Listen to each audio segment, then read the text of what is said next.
నమస్తే. అనురాధరావు, బాలల హక్కుల సంఘం ప్రెసిడెంట్. పిల్లలను స్కూల్కు పంపించాలనుకునే పేరెంట్స్కి కొన్ని సూచనలు. జూన్ నుంచి పంపించాలి అనుకుంటే ఒక 2 months ముందు నుంచే వాళ్ళను మానసికంగా సన్నద్ధం చేయాలి. లేకపోతే ఒకేసారి సడన్గా స్కూల్లో దింపొస్తే వాళ్ళు ఏడవటం, అది చాలా ఇబ్బందికరంగా ఉంటుంది. అంటే కొందరు పిల్లలు స్కూల్కి వెళ్తా అంటారు, కానీ తీరా స్కూల్ దగ్గర దింపేసరికి ఏడ్చేస్తారు. కాబట్టి పిల్లలు వాళ్ళ ఇష్టపూర్వకంగా వెళ్ళే విధంగా వాళ్ళని సన్నద్ధం చేయాలి. అయితే ఏ విధంగా వాళ్ళని రెడీ చేసుకోవాలి? స్కూల్లో ఇట్లా ఉంటుంది, మీకు ఇవి చెప్తారని బాగా స్టోరీస్ చెప్తారు, బాగా రైమ్స్, రకరకాల కథలు చెప్తారు, మీకు రకరకాల ఆటలు ఉంటాయి అన్నది వాళ్ళకు పిల్లల్లో అంటే ఉత్సాహపరిచే విధంగా చెప్పాలి.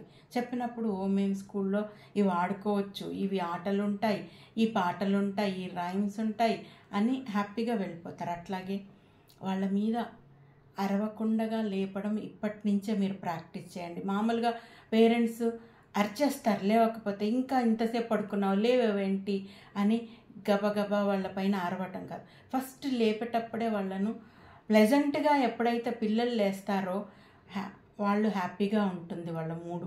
లేకపోతే వాళ్ళ మూడ్ డిస్టర్బ్ అవుతుంది. అయ్యో నన్ను తిట్టింది కదా అన్న కోపంతో ఉంటారు. కాబట్టి ప్లెజెంట్గా లేపండి వాళ్ళను. అట్లాగే వాళ్ళు ఏదన్నా చెప్పాలనుకుంటారు, మీరు అరుస్తున్నప్పుడు వాళ్ళు ఏదన్నా చెప్పాలనుకుంటే వాళ్ళకి చెప్పడానికి ఛాన్స్ ఇవ్వండి. మీరే గట్టిగా అరిచేస్తే వాళ్ళు భయపడిపోతారు. చిన్న పిల్లలు కాబట్టి అరవకుండగా చెప్పడం నేర్చుకోండి. వాళ్ళు చెప్పేది పూర్తిగా వినండి. విన్నప్పుడు వాళ్ళకు నేను చెప్పేది కూడా మా పేరెంట్స్ వింటారు అన్న పాజిటివ్ థింకింగ్లోకి వస్తారు. నెగిటివ్ థింకింగ్ పోతుంది. అక్కడ మీరు అరిచినట్టు నెగిటివ్ థింకింగ్ పోయి పాజిటివ్ థింకింగ్లోకి వస్తారు. కాబట్టి ప్లీజ్ మీరు నెగిటివ్గా మాట్లాడకండి, నెగిటివ్గా వాళ్ళ పైన అరవకండి. వాళ్ళను ఫ్రెండ్లీగా లేపినప్పుడు అంటే ప్లెజెంట్ మూడ్లో లేపితే హ్యాపీగా రెడీ అయ్యి వెళ్ళిపోతారు. అట్లాగే లేటుగా నిద్ర లేపకుండా ఒక 5 నిమిషాల ముందు వాళ్ళు, ఎందుకంటే చిన్న పిల్లలు బ్రష్ చేసుకోవాలి, స్నానం చేయాలి, వాష్రూమ్కి వెళ్ళాలి, ఇవన్నీ ఉంటాయి. కాబట్టి వాళ్ళ టైమింగ్స్ని మీరు మార్చుకోండి. ఈ 2 months ప్రిపేర్ చేయండి. ఏప్రిల్ మే మీకు 2 నెలల టైం ఉంది. మార్చి వరకు ఆడుకోనియండి. ఏప్రిల్ నుంచి ప్రారంభం చేయండి అలవాటు చేయటం. సో ఈజీగా మీరు లేపగలుగుతారు, ఈజీగా అలవాటు చేయగలుగుతారు. ఒక సిస్టమేటిక్గా లేపినప్పుడు వాళ్ళు అదే టైంకి లేచేస్తారు. కొందరు పిల్లలకు 6 గంటలకే లేచే అలవాటు ఉంది, వాళ్ళతో ఇబ్బంది లేదు. లేటుగా లేచే వాళ్ళతోటే ఇబ్బంది వస్తుంది. కాబట్టి పిల్లలను ఒక టైం ప్రకారం వాళ్ళ పనులు అలవాటు అయ్యే విధంగా ఈ 2 months ట్రైన్ చేయండి. అట్లాగే వాళ్ళ బ్యాగ్ చదువుకోవడానికి మీరు హెల్ప్ చేయాలి. చిన్న పిల్లలే కదా, పెన్ అది షార్ప్నరో లేకపోతే ఇంకేదో బుక్కో ఏదన్నా మర్చిపోతే అక్కడికి పోయాక నాకు లేదని ఏడ్చేస్తారు. కాబట్టి ముందే వాళ్ళని రాత్రే బ్యాగ్ సదిరిచ్చేసేయండి.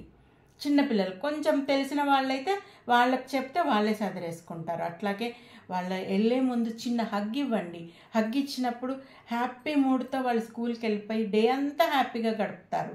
కాబట్టి చిన్న చిన్న టిప్స్ ఫాలో చేస్తే పిల్లలు హ్యాపీగా స్కూల్కి వెళ్ళి పెడతారు. అట్లాగే ఉదయం వాళ్ళకి ఏదో కొంచెం వాళ్ళకు తినే విధంగా చూడాలి. పాలలో కార్న్ఫ్లెక్స్ ఇవ్వడమో, లేదంటే వాళ్ళకి ఇష్టమైన బ్రేక్ఫాస్ట్ ఏంటో కొంచెం తినిపించడం వల్ల హుషారుగా ఉంటారు, హ్యాపీగా స్కూల్కి వెళ్తారు. స్కూల్కి వెళ్ళడం అలవాటు అవుతుంది. స్కూల్కి వెళ్ళడం ఒకసారి అలవాటు అయిందంటే ఇబ్బందులు ఎలాంటివి ఉండవు, హ్యాపీగా చదువుకుంటారు. కాబట్టి పేరెంట్స్ చిన్న జాగ్రత్తలు పాటించాల్సిందిగా ఈ 2 months వాళ్ళని మీరు ట్రైన్ చేసుకున్నట్లయితే మీ స్కూల్ టైంలో వాళ్ళు ఇబ్బంది పడకుండా, మిమ్మల్ని ఇబ్బంది పెట్టకుండా మీ టైం ప్రకారం వాళ్ళు రెడీ అయిపోతారు. Please subscribe my channel. Thank you.